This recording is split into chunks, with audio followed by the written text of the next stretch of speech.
Hello students, আজি আমি অলপমান অৰ্গেনিকৰ বেসিকখিনি স্টাৰ্ট কৰো চাই থাকা এতিয়া শুনা কাৰ্বনৰ ভ্যালেন্সি হয় 4 কাৰ্বনটো টেট্ৰা ভ্যালেন্সি হয় তো কাৰ্বনৰ চাৰিফালে এনেকুৱা চাৰিডাল বন্ড থাকিব পাৰে নাইবা এনেকে বন্ড থাকিব পাৰে সো ইয়াতেও চাৰিডাল বন্ড আছে একদম বেসিকখিনি স্টাৰ্ট কৰি আছো এই বেসিকখিনিৰ পৰা এডভান্স পৰ্চনখিনি ইজি হৈ যায় চাৰিটা ভ্যালেন্সি হয় না কাৰ্বনৰ তো এনেকে বন্ড থাকিব পাৰে সিঙ্গেল বন্ড নাইবা ডাবল বন্ড এনেকে থাকিব পাৰে নাইবা এনেকে ট্ৰিপল বন্ড আৰু সিঙ্গেল বন্ড থাকিব পাৰে মেইন কথা হল কি টেট্ৰা ভ্যালেন্সিৰ কাৰণে চাৰিডাল বন্ড থাকিব লাগে বাস এতিয়া কাৰ্বনটো গুটেইফালে যদি সিঙ্গেল বন্ড থাকে তেতিয়ালে sp3 হাইব্ৰিডাইজ হয় ঠিক আছে sp3 হাইব্ৰিডাইজেশন অলপমান ইউজ হ'ব ইয়াতে sp3 আৰু কাৰ্বনটোৰ এটা সাইডেও যদি ডাবল বন্ড থাকি যায় কাৰ্বনটোৰ লগত যদি ডাবল বন্ড থাকি যায় হা কাৰ্বনটোৰ সবফালে যদি সিঙ্গেল বন্ড থাকি যায় তেতিয়ালে sp3 কাৰ্বনটো যদি এটা সাইডত হলেও ডাবল বন্ড থাকি যায় তেতিয়ালে sp2 হাইব্ৰিডাইজ ওকে আৰু কাৰ্বনটো যদি এটা সাইডত হলেও ইয়াতে তো সিঙ্গেল বন্ড আছে ইয়াতে এটা সাইডত হলেও যদি ট্রিপল বন্ড থাকে তেতিয়ালে হি sp হাইব্ৰিডাইজ হয় ওকে হাইব্ৰিডেশন এনেকে ওলায়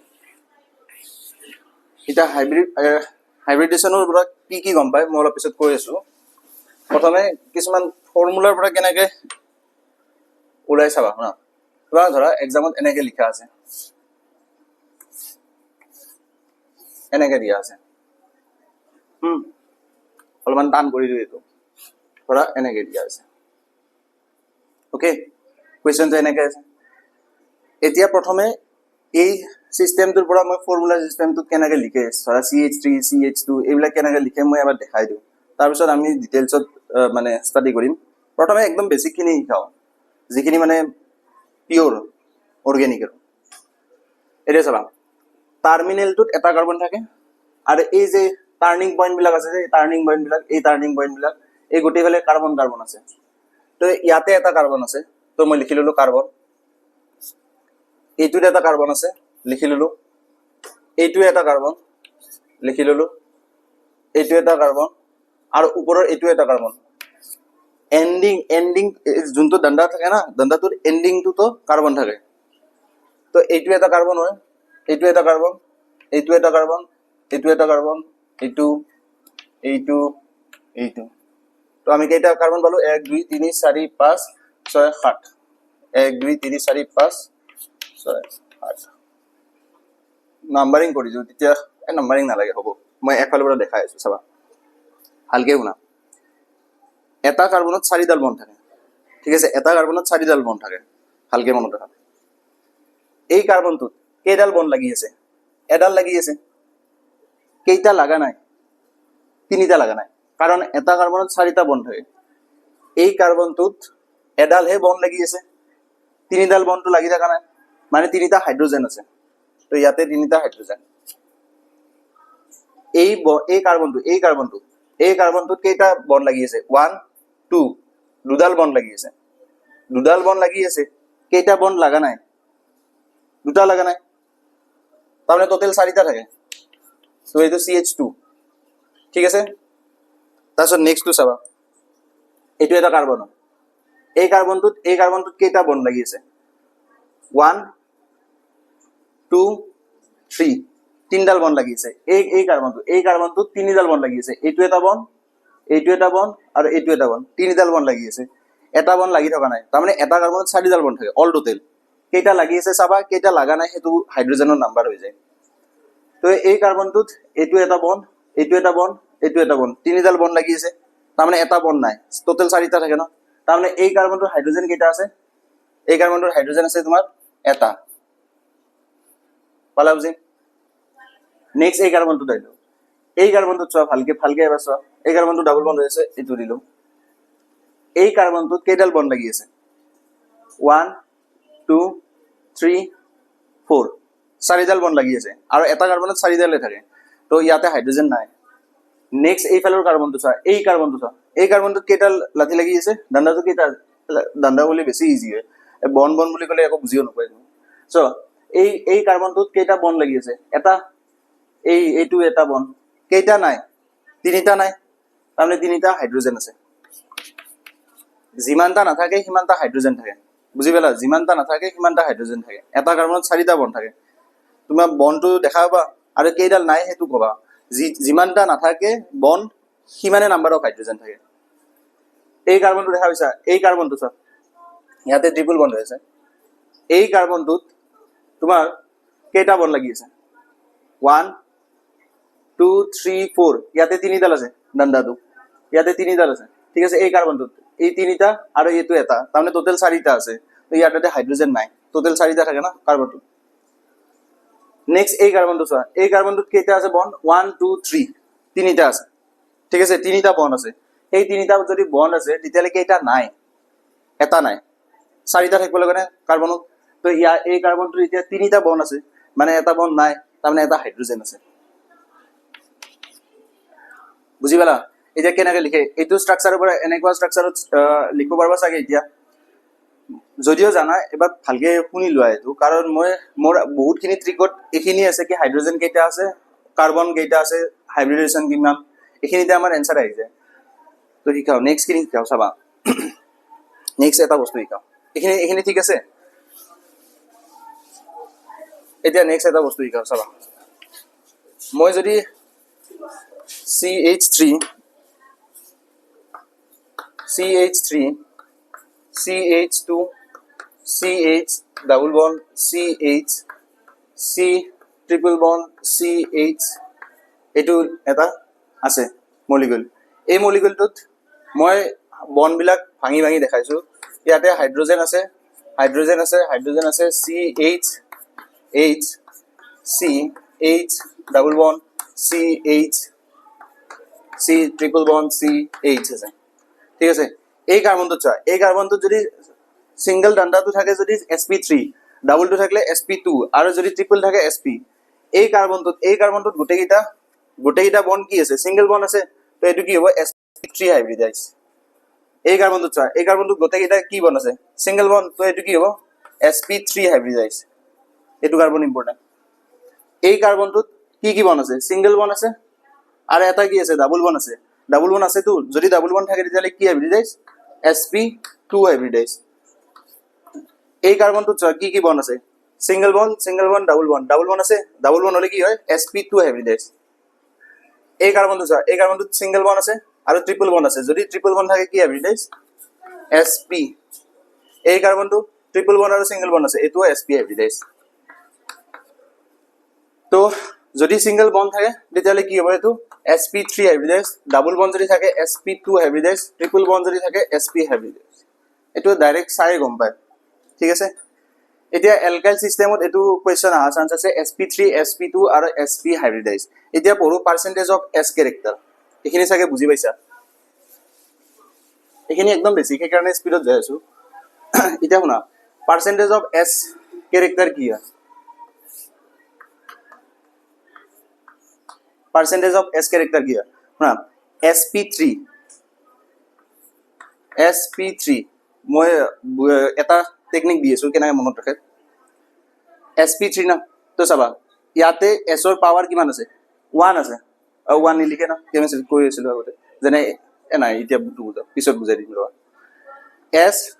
s ৰ ওপৰত কি লিখা আছে ধৰা 1 পাৱাৰ 1 বুলি মানিলা তে 3 + 1 কিমান হ'ব 4 আৰু 100 এৰে ডিভাইড কৰি দিবা কাৰণ পাৰ্সেন্টেজ আছে না তো কিমান হ'ব 25 তাৰমানে sp3 হাইব্রিডেশনত কিমান হ'ব 25% s ক্যারেক্টার আছে ঠিক আছে নেক্সট sp2 চাবা p কিমান আছে 2 আছে s ত কিমান পাৱাৰ 1 2 + 1 3 তাৰমানে 3 ৰে 100 ক ডিভাইড কৰিবা তেতিয়া 33.33 পাবা 33%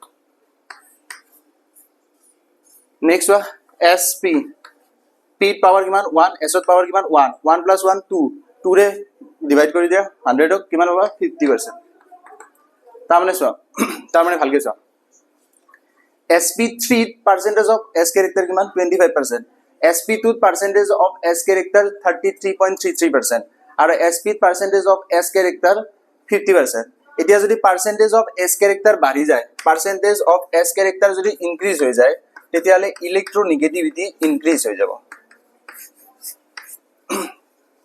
ইলেক্ট্ৰোনেগেটিভিটি ইলেক্ট্ৰন গেইন এনথালপি বেলেগ বস্তু ইলেক্ট্ৰোনেগেটিভিটি মানে হৈছে বন্ডিং ধৰা A B এইটো এটা বন্ড আছে, এই বন্ডটোত এইখিনি বন্ডিঙত কি আছে ইলেক্ট্ৰন আছে, এই চেয়াৰ্ড পেয়াৰ বা ইলেক্ট্ৰন যোনটো আছে বন্ডিঙৰ, সেই বন্ডিঙৰ ইলেক্ট্ৰন পেয়াৰটোক যদি এটা এটমে বেছিকে এট্ৰেক্ট কৰি নিজৰ ফালে লৈ গুচি যায় তাক কয় ইলেক্ট্ৰো নিগেটিভিটি। ঠিক আছে, মানে বন্ডিঙৰ যদি ইলেক্ট্ৰন পেয়াৰটো লৈ গুচি যায় তেতিয়া তাক কয় ইলেক্ট্ৰো নিগেটিভিটি। আৰু যদি এটা আইচলেটেড এটম আছে, ধৰা এইটো এনে আইচলেটেড এটম, এনে আছে আৰু মানে কাৰো লগত একো লগ হোৱা নাই, আইচলেটেড এটম, ই যদি ইলেক্ট্ৰন টানি থাকে তেতিয়াহ'লে ইয়াক কয় ইলেক্ট্ৰন টানা মানে গেইন। হা, ইলেক্ট্ৰন লুজ কৰা মানে জানা, টানাটো মানে গেইন। তো এই আইচলেটেড এটমটো যেতিয়া ইলেক্ট্ৰন টানি দিব তাক ক'ব ইলেক্ট্ৰন গেইন এনথেলপি। আৰু যদি বন্ডিঙত যদি ইলেক্ট্ৰনটো টানি থাকে তেতিয়াহ'লে তাক কয় ইলেক্ট্ৰো নিগেটিভিটি। এছ কেৰেক্টাৰটো যদি বাঢ়ি যায় ইলেক্ট্ৰো নিগেটিভিটিটো বাঢ়ি যায়। তাৰমানে এছ পি যিটো হাইব্ৰিডাইজ হ'ব, যিটো কাৰ্বন এছ পি হাইব্ৰিডাইজ হ'ব তাৰ পাৰ্চেণ্টেজ অফ এছ কেৰেক্টাৰ বেছি হয়, কাৰণ 50% হয়। আৰু এছ পি থ্ৰীত পাৰ্চেণ্টেজ অফ এছ কেৰেক্টাৰ কিমান 25%।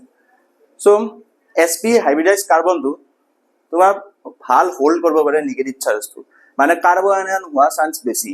যেতিয়া আমি ছডিয়াম এমাইডৰ ৰিয়েকশ্যন পাম এইবিলাক আমি ডিছকাছ কৰি ল'ম কিছুমান বস্তু। ছডিয়ামৰ ৰিয়েকশ্যনত বহুতখিনি এইটো দেখা যায়।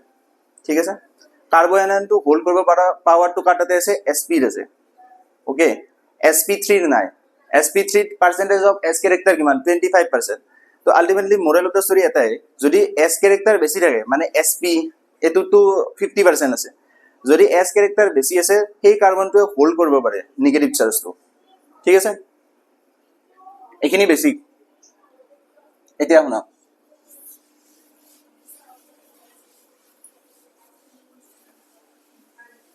নেক্সট আমি বেঞ্জিন কেইটামান শিকি লওঁ। ঠিক আছে, বেঞ্জিন কেইটামান জানিব লাগিব। বেঞ্জিনক তুমি এনেকে আঁকিব পাৰা, বেঞ্জিনটো অল্টাৰনেট ডাবল বন্ড চিষ্টেম হয়, মানে double bond single bond double bond single bond এনেকে যাই থাকে। নাইবা চোৱা ভালকে চোৱা, এইখিনি ডাবল বন্ড আছে ন, এই ডাবল বন্ডটোক তুমি চিংগল বন্ড ভাবি লোৱা। চিংগল বন্ড হ'লে এইটো ডাবল বন্ড, এইটো চিংগল বন্ড, এইটো ডাবল বন্ড, এইটো চিংগল বন্ড, এইটো ডাবল বন্ড। নাইবা বেঞ্জিন এনেকে আঁকা, শুনা এক্সামত যদি এনেকে, এইটো বৰ্ড নহয় এন্ট্ৰেন্স, এইটো আঁকাটো থাকিবই।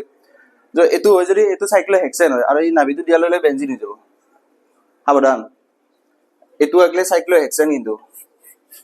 ঠিক আছে, এই তিনিটা ষ্ট্ৰাকচাৰ এক্সিষ্ট কৰে, জি টি দিব পাৰে এক্সামত, কেকুলি ষ্ট্ৰাকচাৰ বুলি কয়। ঠিক আছে, এতিয়া বেঞ্জিন ৰিঙৰ কেইটামান ৰেজনেন্স ষ্ট্ৰাকচাৰ আছে। বেঞ্জিন ৰিং কিহৰ কাৰণে ফেমাছ সেইটো মই কৈ আছো। চোৱা, বেঞ্জিন ৰিংটোত কেইডাল ডাবল বন্ড আছে, 3ডাল ডাবল বন্ড আছে, মানে পাই চিষ্টেমটোত বহুত বেছি ইলেক্ট্ৰন আছে। ঠিক আছে, ইয়াতে পাই ইলেক্ট্ৰন বিলাক ঘূৰি থাকে এনিটাইম, কাৰণ তুমি ক'ব নোৱাৰা না ডাবল বন্ড চিংগল বন্ড কি। বেঞ্জিন এটাত যিটো কাৰ্বন কাৰ্বন ডিষ্টেঞ্চ থাকে, চাও শুনা ভালকে শুনা, এই কাৰ্বনৰ পৰা এই কাৰ্বনটোলৈকে এবাৰ চোৱাচোন, ইয়াতে কি আছে ডাবল বন্ড আছে, এইফালে কি আছে চিংগল বন্ড আছে। তো কুৱেশ্যন হয় কি ডাবল বন্ড না চিংগল বন্ড, তো এই partially double bond character. Partially double bond মানে কি, ই ডাবল বন্ড নহয় চিংগল বন্ড নহয়, পালা বুজি। মই যদি কওঁ চিংগল বন্ড কিমান, চিংগল বন্ডৰ বন্ড অৰ্ডাৰ 1 আৰু ডাবল বন্ডৰ বন্ড অৰ্ডাৰ তোমাৰ 2, ট্ৰিপল বন্ড হলে বন্ড অৰ্ডাৰ 3 হ'ব। তে এই যে কাৰ্বন দুটা আছে যে, এই কাৰ্বন দুটাৰ মাজৰ বন্ড অৰ্ডাৰটো হয় 1.5। এতিয়া তুমি কি কবা, ইয়াক চিংগল বন্ড কবা নে ডাবল বন্ড কবা? এইটো বেঞ্জিন, মই চাইক্লো হেক্সেনৰ কাৰণে এই বেঞ্জিনটো, এইটো মই এইটো দেখাই আছো এনে। তো চোৱা, এই কাৰ্বন কাৰ্বন যোনটো বন্ড আছে সেই কাৰ্বন কাৰ্বন বন্ডটো কিমান 1.5। এক্সৰে ক্ৰিষ্টেলোগ্ৰাফিৰ পৰা গম পাই যায় কি 1.5 এইটোত বন্ড অৰ্ডাৰ হয় আমষ্ট্ৰং। তো এইখিনিৰ পৰা এইটো আইডিয়া হৈ যায় কি এই কাৰ্বন কাৰ্বন বন্ড বিলাক কি হয়, পাৰ্চিয়েলি ডাবল বন্ড কেৰেক্টাৰ আছে, মানে ডাবল বন্ড নহয় চিংগল বন্ড নহয় এনেকুৱা টাইপ। এতিয়া ইয়াত লুজলি পাই ইলেক্ট্ৰন বিলাক থাকে, পাই ইলেক্ট্ৰন ক্লাউডটো সি ঘূৰি থাকে। ঠিক আছে, পাই ইলেক্ট্ৰন থাকে ইয়াতে। এতিয়া এইবিলাক ডায়গ্ৰাম আঁকিব নালাগে, এন্ট্ৰেন্সত শুনোদে এইবিলাক, এন্ট্ৰেন্সত ইয়াৰ পৰা এটা বেছিক বস্তু বুজি যাব, তাৰ কাৰণে মই লৈ যাই আছো এডভান্সলৈকে। এতিয়া শুনা ভালকে শুনা, এতিয়া এই যোনটো বেঞ্জিন ৰিং আছে, এই বেঞ্জিন ৰিংটোত ইলেক্ট্ৰন ভৰি ভৰি আছে। ঠিক আছে, এই বেঞ্জিন ৰিংটোত কি আছে, ইলেক্ট্ৰন একদম ভৰি ভৰি আছে। বেঞ্জিন ৰিংটো কিয় এৰমেটিক হয় মই শিকাম, এইবিলাক নহয়, টপিক ৱাইজ যাই থাকিম। তো এই যোনটো বেঞ্জিন ৰিং আছে ইয়াত ইলেক্ট্ৰন ভৰি ভৰি আছে। ইলেক্ট্ৰন ডেন্সিটি কি বহুত বেছি, ইলেক্ট্ৰন ডেন্সিটি বহুত বেছি। এতিয়া গোটেই অৰ্গেনিক কেমিষ্ট্ৰিত দুটা বস্তু আছে, এটা কয় ইলেক্ট্ৰফাইল আৰু এটা কয় নিউক্লিঅফাইল। ফাইল মানে ভাল পোৱা, ঠিক আছে, এটা হ'ল ইলেক্ট্ৰ ফাইল আৰু এটা হ'ল নিউক্লিঅ'ফাইল ঠিক আছে ফাইল মানে কি আছিল ফাইল মানে ভাল পোৱাটো হয় যাৰ তাতে জি নাই সিয়ে ভাল পায় ঠিক আছে ইলেক্ট্ৰফাইল মানে তাত তাতে ইলেক্ট্ৰন নাই মানে কি নিগেটিভ চাৰ্জটো তাত নাই তো এই ভাল পাই আছে মানে সি পজিটিভ চাৰ্জ হয় থাকিল মনত নিউক্লিঅ'ফাইল নিউক্লিয়াছটো ভাল পায় নিউক্লিয়াছটো চাৰ্জ কি হয় পজিটিভ তাৰমানে তাত তাতে পজিটিভ নাই কি আছে তেতিয়াহ'লে নিগেটিভ তো এনেকৈ মনত ৰাখিব পাৰা N for negative N for nucleophile তো নিউক্লিঅ'ফাইল স্পিচিছবিলাক নিগেটিভ স্পিচিছবিলাক হ'ব নাইবা লোন পেয়াৰ থকা স্পিচিছ হ'ব মই পিছত ডিছকাছ কৰিম লোন পেয়াৰ কেনেকৈ কি আহে এতিয়া মানে অলপমান লাগাতছে বেছি বেছিকখিনি মই কৈ আছোঁ যাতে ইজি হৈ যায় ইলেক্ট্ৰফাইল মানে কি এদিনতে গোটেইখিনি লৈ নল'বা কনচেপ্ট প্ৰব্লেম হৈ যাব ইলেক্ট্ৰফাইল মানে কি পজিটিভ স্পিচিছবিলাক জানো ভেকেণ্ট অৰবিটেল কিবা কি আছে কিন্তু মই এটা জেনেৰেল কৈ আছোঁ ইলেক্ট্ৰফাইল মানে কি পজিটিভ স্পিচিছবিলাকে নিগেটিভ স্পিচিছক ভাল পায় নিগেটিভ মানে ইলেক্ট্ৰনক ভাল পায় তো ইলেক্ট্ৰফাইল আৰু যদি নিউক্লিয়াছক ভাল পায় তেতিয়াহ'লে নাম হ'ব নিউক্লিঅ'ফাইল ঠিক আছে এতিয়া চাবা শুনা ভালকৈ এইটো এটা প্লেগ্ৰাউণ্ড আছে ইয়াতে 10জন প্লেয়াৰ আছে ঠিক আছে প্লেগ্ৰাউণ্ড 10জন প্লেয়াৰ আছে ইয়াৰে পৰা এজন প্লেয়াৰ গুচালোঁ আৰু এজন প্লেয়াৰ আনি দিলোঁ টোটেল প্লেয়াৰ এতিয়া কেইটা আছে 10জন প্লেয়াৰ আছিল অল টোটেল এটা গুচালোঁ মানে 9টা থাকিল আৰু এটা ভিতৰত সোমাই দিলোঁ প্লেগ্ৰাউণ্ডত তো আল্টিমেটলি 10টাই থাকিল এই যে এটা যে ওলালোঁ আৰু এটা যে তাক ইন কৰালোঁ এটা আউট এটা ইন কৰাই দিলোঁ এই গোটেইখিনি প্ৰচেছত কয় ছাবষ্টিটিউশ্যন তাৰমানে ছাবষ্টিটিউশ্যনত অভাৰঅল একো চেঞ্জ নহয় ঠিক আছে এতিয়া কথাটো হ'ল যে ছাবষ্টিটিউশ্যন ৰিয়েকশ্যন বুজি পাইছা অভাৰঅল একো চেঞ্জ নহয় এতিয়া যদি মই কি কৰোঁ এটা ওলাই দিওঁ এটা প্লেয়াৰ আউট কৰি দিওঁ এটা প্লেয়াৰ যদি আউট কৰি দিওঁ তেতিয়া কেইটা প্লেয়াৰ থাকিল 9টা তাক কয় ইলিমিনেশ্যন পালা বুজি তাৰমানে ইলিমিনেশ্যনত মলিকুলটো অলপমান মলিকুলাৰিটিটো চেঞ্জ হ'ব তাৰমানে নাম্বাৰ অফ মলিকুলছটো অলপ কমি যাব পাৰে কিন্তু যদি ছাবষ্টিটিউশ্যন হয় ছাবষ্টিটিউশ্যনত তেনেকুৱা নহয় ছাবষ্টিটিউশ্যনত নাম্বাৰ অফ মলিকুলছ চেম থাকে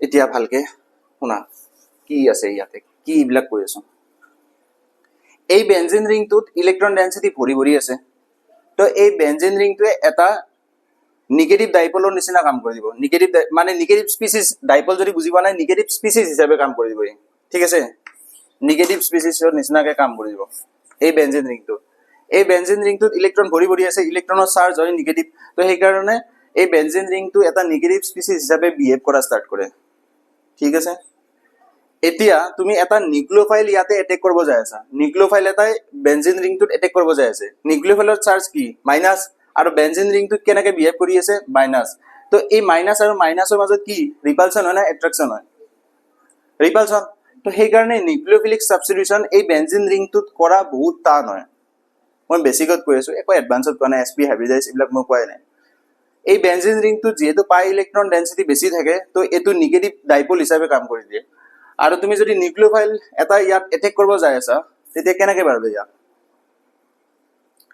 বহুত ড্ৰাষ্টিক কণ্ডিশ্যনত যাব লাগিব তেতিয়াহে নিউক্লিঅ'ফাইলটো ইয়াত এটেক কৰিব লাগিব নাইবা এই বেনজিন ৰিংটো অলপ চেঞ্জ কৰিব লাগিব মই দেখাম কেনেকুৱা যদি মই ইলেক্ট্ৰফাইল এটাত মানে ইলেক্ট্ৰফাইলে এটেক নকৰে এই বেনজিনৰ যিটো পাই ইলেক্ট্ৰন ক্লাউড আছে সি যদি এটেক কৰে ইলেক্ট্ৰফাইলটো সেইটো পাৰিব নে নাই মানে বেনজিন ৰিং আৰু ইলেক্ট্ৰফাইলৰ মাজত ৰিয়েকশ্যনটো ৰুম টেম্পাৰেচাৰতে হ'ব নেকি হ'ব কিয় বেনজিন ৰিংটো বিহেভ কেনেকৈ কৰি আছে নিগেটিভ ডাইপল হিচাপে মানে নিগেটিভ স্পিচিছ হিচাপে বিহেভ কৰি আছে আৰু ইলেক্ট্ৰফাইলবিলাক কি হয় পজিটিভ হয় তো নিগেটিভ আৰু পজিটিভৰ মাজত কি হয় এট্ৰেকশ্যন হয় তো যদি এট্ৰেকশ্যন হয় নিগেটিভ মানে বেনজিন আৰু ইলেক্ট্ৰফাইল ৰিয়েকশ্যন ইজিলি হয় কিন্তু বেনজিনৰ লগত নিউক্লিঅ'ফিলিক ৰিয়েকশ্যনটো যদি চাওঁ মই সেইটো অলপ টাইম লাগিব সেইটোৰ কাৰণে বহুত হাই প্ৰেছাৰ এণ্ড হাই টেম্পাৰেচাৰৰ দৰকাৰ হয় নাইবা এই যোনটো ৰিয়েক্টেণ্ট আছে সেই ৰিয়েক্টেণ্টটো চেঞ্জ কৰিব লাগিব অলপমান অ'কে বুজি পালোঁ তো এৰ'মেটিক ছাবষ্টিটিউশ্যন ৰিয়েকশ্যন আৰু এটা আছে এৰ'মেটিক নিউক্লিঅ'ফিলিক ৰিয়েকশ্যন আৰু এৰ'মেটিক ইলেক্ট্ৰফিলিক ৰিয়েকশ্যন চাগে বুজি পাইছা এৰ'মেটিক ইলেক্ট্ৰফিলিক ৰিয়েকশ্যনটো ৰুম টেম্পাৰেচাৰত কৰা বহুত ইজি হয় কাৰণ বেনজিনটো নিগেটিভ হৈ আছে ইলেক্ট্ৰফাইলটো পজিটিভ হয় পজিটিভ নিগেটিভ এট্ৰেকশ্যন হয় কিন্তু যিটো নিউক্লিঅ'ফিলিক ছাবষ্টিটিউশ্যন ৰিয়েকশ্যন আছে বেনজিন ৰিঙত সেইটো কৰাটো বহুত টান হয় কিয় টান হয় ৰিপালচন কাৰণ নিউক্লিঅ'ফাইলতো ইলেক্ট্ৰন ভৰি আছে বেনজিনতো ইলেক্ট্ৰন ভৰি আছে তো বেনজিনটো নিগেটিভ স্পিচিছ হিচাপে বিহেভ কৰি আছে আৰু ইফালে ইও নিগেটিভ স্পিচিছ হিচাপে বিহেভ কৰি আছে তো দুটা স্পিচিছৰ মাজত কি হয় ৰিপালচন হয় ৰিয়েকশ্যন হ'ব পাৰে পাৰে কেতিয়া পাৰে ড্ৰাষ্টিক কণ্ডিশ্যন নাইবা মানে বহুত হাই টেম্পাৰেচাৰ হাই প্ৰেছাৰ হ'ব লাগিব তেতিয়াহে ৰিয়েকশ্যনটো কেৰি হ'ব চাগে এইখিনি বুজি পাইছা ভিডিঅ'টো আৰু এবাৰ তুমি চাব লাগিব আৰম্ভণিতে বেছিক টাইপ লাগি আছিল কিন্তু এতিয়া এডভান্স হৈ যায় আছে লাহে লাহে ঠিক আছে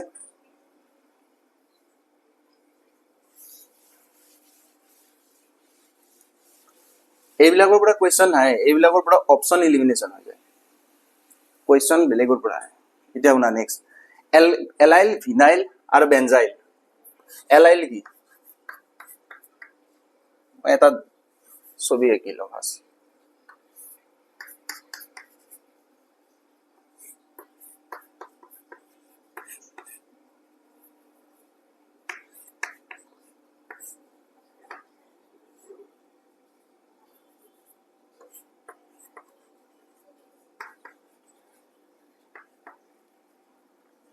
let us consider এইটো এটা মানে তোমাৰ মলিকুলটো এক্সামত আহে ইয়াৰে পৰা তুমি এলাইল কাৰ্বনটো ওলাব লাগে এলাইল আৰু ফিনাইল কাৰ্বন শুনা ডাবল বন্ডৰ লগত যিটো কাৰ্বন লগ লাগি আছে তাক কয় ফিনাইল ডাবল বন্ডৰ লগত লগ লাগি থাকিব লাগিব তাক কয় ফিনাইল তো এই কাৰ্বনটো ডাবল বন্ডৰ লগত লগ লাগি আছে তাক ক'ব ফিনাইল ঠিক আছে এই কাৰ্বনটো ডাবল বন্ডৰ লগত লগ লাগি আছে ইয়াক কি বুলি ক'ব ফিনাইল ঠিক আছে ডাবল বন্ডৰ লগত যদি কাৰ্বনটো লগ লাগি থাকে তাক কয় ফিনাইল আৰু ডাবল বন্ডৰ যিখিনি কাৰ্বন লগ লাগি আছে তাৰে কাষৰ কাৰ্বনটোক কয় এলাইল ঠিক আছে এতিয়া তুমি শুনা চবতছে ইজি হয় ফিনাইলটো আইডেন্টিফাই কৰা তুমি ফিনাইলটো আইডেন্টিফাই কৰি ল'লা তাৰপিছত তুমি চাবা তাৰে কাষৰ যোনটো কাৰ্বন আছে তাক ক'ব এলাইল এই ফিনাইলটো আইডেন্টিফাই কৰাৰ পিছত চাবা ইয়াৰ কাষত এইটো কাৰ্বন আছে এই কাৰ্বনটো কি বুলি ক'ব এলাইল ফিনাইলৰ কাষৰ যোনটো কাৰ্বন আছে তাক বুলি ক'ব এলাইল এইটো এলাইল হ'ব না নাই হ'ব কাৰণ ফিনাইল কাৰ্বন এইটো হয় ইয়াৰ কাষত আছে না এই কাৰ্বনটো তো এইটো এলাইল হৈ যাব পালা বুজি তাৰমানে ডাবল বন্ডত যিটো কাৰ্বন লগ লাগি থাকে তাক কয় ফিনাইল আৰু ডাবল বন্ডৰ কাষৰ যোনটো কাৰ্বন আছে তাক কয় এলাইল এতিয়া যদি এই সিস্টেমটো দেখো তেতিয়া কি হ'ব এই যিটো কাৰ্বন আছে এইটো এই কাৰ্বনটো ডাবল বন্ডৰ লগত লাগাইছে তো এইটো হ'ব ফিনাইল এই কাৰ্বনটো চা এই কাৰ্বনটো ডাবল বন্ডৰ লগত লাগি আছে তো এইটো হ'ব ফিনাইল ফিনাইল কেইটা আইডেন্টিফাই কৰি ল'লা ফিনাইল কেইটা আইডেন্টিফাই কৰি ল'লা তাৰপিছত এতিয়া চাবা এইটো কাৰ্বনৰ কাষত এইটো কাৰ্বন আছে মানে ফিনাইলৰ কাষত থকা কাৰ্বনটো কি বুলি ক'ব এলাইল এইটো এলাইল কাৰ্বন এই ফিনাইল কাৰ্বনটোৰ কাষত এইটো কাৰ্বন আছে এই কাৰ্বনটো কি ক'ব এলাইল এইটো ফিনাইল ফিনাইলৰ কাষত এইটো আছে এইটোক ক'ব এলাইল এইবিলাকক একো নকয় ঠিক আছে তাৰমানে ডাবল বন্ডৰ যিটো লগত কাৰ্বন থাকে সেই কাৰ্বনটোক ক'ব ফিনাইল মানে কাষত নহয় ডাবল বন্ডৰ লগত লগ লাগি থাকিলে ফিনাইল আৰু এই ফিনাইলৰ কাষত যোনটো থাকে কাৰ্বন তাক ক'ব এলাইল আৰু এটা দেখাও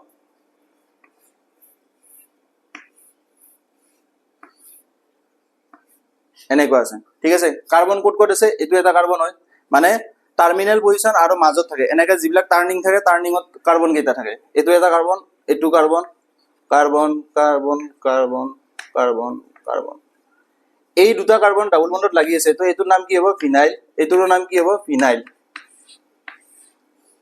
এই কাৰ্বনটো ফিনাইল হয় আৰু এই কাৰ্বনটো ফিনাইল হয় ইয়াৰ কাষত কোনটো কাৰ্বন আছে এইটো ক'ব এলাইল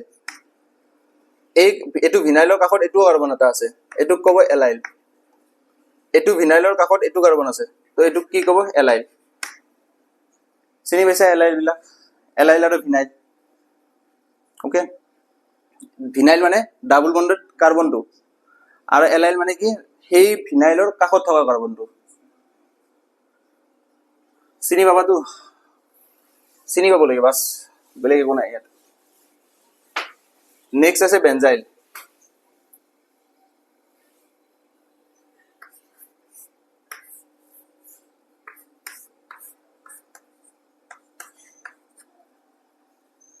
ঠিক আছে এইখিনি পাৰ্ট পুৰাই দিয়া এইখিনি নালাগে অলপ পিছত চাবা এইখিনি চাচোন এইটো দেখা নাই এনেকুৱা লাগিছে না কি এইটো ফিনাইল হয় এই দুটা কাৰ্বন ফিনাইল ভিনাইল লাগি আছে তো ফিনাইলৰ কাষত এই কাৰ্বনটো আছে এইটো এলাইল হ'ব হল হয় কিন্তু এইটো বেনজিন ৰিং হয় যদি বেনজিন ৰিং থাকে এলাইল বুলি ওয়ার্ডটো নাই বেনজাইল ওয়ার্ডটো আহে বেনজাইল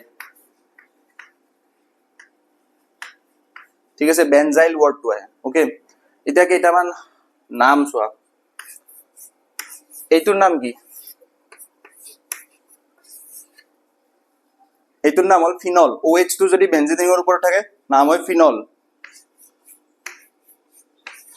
ইয়াৰ নাম কি? ইয়াৰ নাম হ'ল এনিলিন। ঠিক আছে, ইয়াৰ নাম এনিলিন। এতিয়া প্ৰব্লেম ক'ত ষ্টাৰ্ট হয়? আৰু এটা দেখাই দিওঁ। ইয়াৰ নাম কি? CH3 থাকিলে, CH3 থাকিলে তলুন বুলি কয়। ঠিক আছে, ইয়াৰ নাম তলুন। ইয়াৰ নাম কি?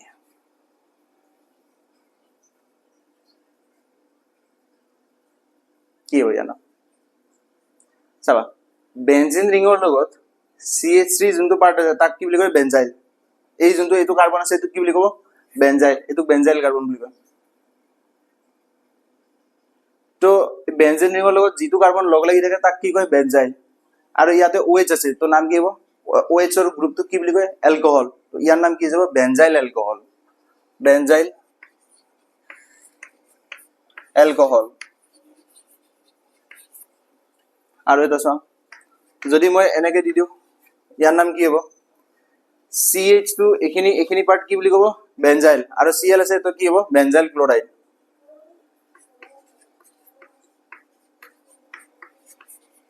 Benzyl chloride. ওকে, চাগে বুজি পাইছা এইখিনি বস্তু। ঠিক আছে, ইয়াতে ৰেজনেন্স ষ্ট্ৰাকচাৰো আছে, বহুত আছে। এইখিনি আমি পিছত ডিছকাছ কৰি আছো এতিয়া লাহে লাহে। প্ৰথমে কিছুমান ইলেক্ট্ৰফিলিক সাবস্টিটিউশন ৰিয়েকশন যিকেইটা ইজি হয় সেইকেইটা নিতাই দিওঁ ডাইৰেক্ট। ইমান বেছি আৰু ৰখাই থাকি লাভ নাই। ইলেক্ট্ৰফিলিক সাবস্টিটিউশন কেইটা মানে হৈ যাওক সেইকেইটা। চাওঁ শুনা, ফাৰ্ষ্ট এখন চাৰ্ট বনাবা। এই চাৰ্টখনত যিখিনি থাকে সেইখিনি অলপ মাথাটোত সোমাই ল'বা।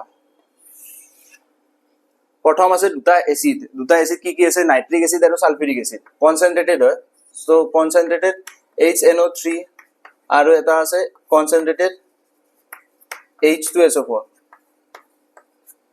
কনচেন্ট্ৰেটেড সালফিউৰিক এচিড আৰু কনচেন্ট্ৰেটেড নাইট্ৰিক এচিড যদি থাকে তেতিয়াহ'লে NO2 ইলেক্ট্ৰফাইল জেনেৰেট হয়। মই ইয়াতে প্লাছ প্লাছ নিলিখো, NO2 বুলি লিখি দিম। NO2 ইলেক্ট্ৰফাইলটো জেনেৰেট হ'ব। এইটো ইলেক্ট্ৰফাইল জেনেৰেট হ'ব, প্লাছটো লিখা নাই মই। নেক্সট, যদি কনচেন্ট্ৰেটেড সালফিউৰিক এচিড থাকে, only concentrated সালফিউৰিক acid, nitric acid নাই। যদি নাইট্ৰিক এচিড থাকে তেতিয়াহ'লে NO2 হয়। আৰু যদি সালফিউৰিক এচিড থাকে তেতিয়াহ'লে কি হ'ব? SO3H ইলেক্ট্ৰফাইল জেনেৰেট হ'ব। ওকে, এতিয়া নেক্সটটো আৰু চাবা, আৰু কি আছে? CH3Cl এনহাইড্ৰাছ FeCl3। এতিয়া কেইটামান আৰু বস্তু শিকাই লওঁ। শুনা, লুইচ এচিড বুলি আছে। এটা আছে এচিড আৰু এটা আছে বেছ। ভালকে চাই লোৱা চোন, এইটো কি হয় অলপমান। আৰহেনাছ নামৰ সাইন্টিষ্টটো আছিল। আৰহেনাছে কি কৈছিল কি যদি পানীত H3O+ নাইবা H+ দিয়ে তেতিয়াহ'লে তাক কয় এচিড। আৰু যদি পানীত যদি OH- দিয়ে তেতিয়াহ'লে বেছ। মোক যদি পানীত ডুবাই দিয়াৰ লগে লগে যদি মই OH- দি দিওঁ তাৰমানে মই বেছ। আৰু যদি মই পানীত ডুবোৱাৰ লগে লগে H+ নাইবা H3O+ হাইড্ৰনিয়াম নাইবা হাইড্ৰজেন আয়ন এইকেইটা দি দিওঁ তেতিয়াহ'লে মোক ক'ব এচিড। প্ৰব্লেম বেলেগত আছে। প্ৰব্লেম এইটো আছে কি যদি পানীত ডিজলভ নহয় তেতিয়াহ'লে কি হ'ব? আৰহেনাছে যে কৈ আছে কি পানীত ডিজলভ হোৱাৰ পিছত এইখিনি হ'লে এইটো এচিড হ'ব, নহয় এইটো বেছ হ'ব। যদি পানীত ডিজলভ নহয় তেতিয়াহ'লে কি হ'ব? পানীত যদি ডিজলভ নহয় সি H+ এইবিলাক ক'ৰ পৰা দিব? প্ৰব্লেম হ'ল। তাৰপিছত লুইচ আহিল। লুইছে এনেকৈ কোৱা ষ্টাৰ্ট কৰিল যোনটো এচিড আছে সি একচেপ্ট কৰিব electron. A for accept, A for acid আৰু B for এনেকে দি দিয়া। এনেকে চালে চাবা এইটো B আৰু এইটো D, মানে এইটো বেছ আৰু এইটো ডোনেট। তাৰমানে ইলেক্ট্ৰন যদি ডোনেট কৰে তেতিয়াহ'লে কি হ'ব? বেছ হ'ব। আৰু ইলেক্ট্ৰন যদি একচেপ্ট কৰে তেতিয়াহ'লে সি এচিড হ'ব। আমাৰ এই লুইছে সেনেকে কৈ থৈ দিলে। যোনখিনি বস্তু আৰহেনাছে কি কৈছে পানীত চলিবল হ'লে সেইটো এচিড নে বেছ ক'ব পাৰিব। কিন্তু লুইছে কৈছে কি পানী চানী একো দিব দৰকাৰ নাই, বিন্দাছ থাকক। যদি ইলেক্ট্ৰন একচেপ্ট কৰি থাকে তেতিয়াহ'লে সি এচিড হয়। আৰু ইলেক্ট্ৰন যদি ডোনেট কৰি থাকে এনেকে মনত ৰাখে, এনেকে মনত ৰাখে এইটো B আৰু এইটো D, তাৰমানে এইটো বেছ আৰু এইটো ডোনেট। ইলেক্ট্ৰন যদি ডোনেট কৰে তেতিয়াহ'লে এইটো বেছ হৈ যাব। বাছ, এতিয়া লুইচ এচিড যিবিলাক থাকে, লুইচ এচিড এই গোটেই ক্লাছ 11-12 কেইটামান পাইছা চোৱা। তুমি এনহাইড্ৰাছ AlCl3 পাবা। তাৰপিছত FeCl3। এনহাইড্ৰাছ মানে কি জানা? পানী নাথাকা, পানী নাই, শুকান FeCl3। তাৰপিছত এটা আছে ZnCl2। এইটো লুকাছ ৰিএজেণ্ট হয় এলকহল চেপ্টাৰত শিকায় আৰু বহুত ইম্পৰ্টেণ্ট কুৱেশ্যন এইটো লুকাছৰ কাৰণে আহে বাকী AlCl3 আৰু FeCl3 সাধাৰণতে দেখাই যায় বেঞ্জিনিঙত যোনটো ইলেক্ট্ৰফিলিক ছাবষ্টিটিউশ্যন ৰিয়েকশ্যন হয় তাতে দেখা পোৱা যায় ইয়াৰ কামবিলাক কি কি ভালকে শুনা এই FeCl3 ৰ কাম কি হ'ব জানা মানে কামটোতো বহুত বেলেগ বেলেগ হ'ব ইয়াত মেকানিজম মই নাযাওঁ মেকানিজমত গ'লে 100 বছৰ লাগিব মোক এতিয়া এই ক্লোৰিনটোৰ কাম হ'ল কি ইয়াৰ নিচিনা সেম দেখা পাইছে ইয়াতে কি আছে ক্লোৰিন আছে ইয়াতে কি আছে ক্লোৰিন আছে সেম আছে না যদি সেম আছে ইয়াক উৰুৱাৰ লগে কি পাইছা CH3 পাইছা তো ইয়াতে CH3 লিখা বাস এইটোৱে কাম কৰিব লাগে ঠিক আছে আৰু এবাৰ উৰাও চোৱা CH3 COCl anhydrous FeCl3 আছে না এইটো চিনি পাব লাগে লুইস এসিড হয়তো এইটো চিনি পাব লাগে বেলেগ একো কাম নাই ইমানো বেছি ডাঙৰ বস্তু নহয় FeCl3 চিনি পাইছা লুইস এসিড হয় লুইস এসিড তো ইয়াতে কি আছে Cl আছে তো এই সেম বস্তুটো গুছাও ইয়াক উৰাই দিও উৰাই কি হ'ব CH3CO তো ইলেক্ট্ৰফাইলটো কি হ'ব CH3CO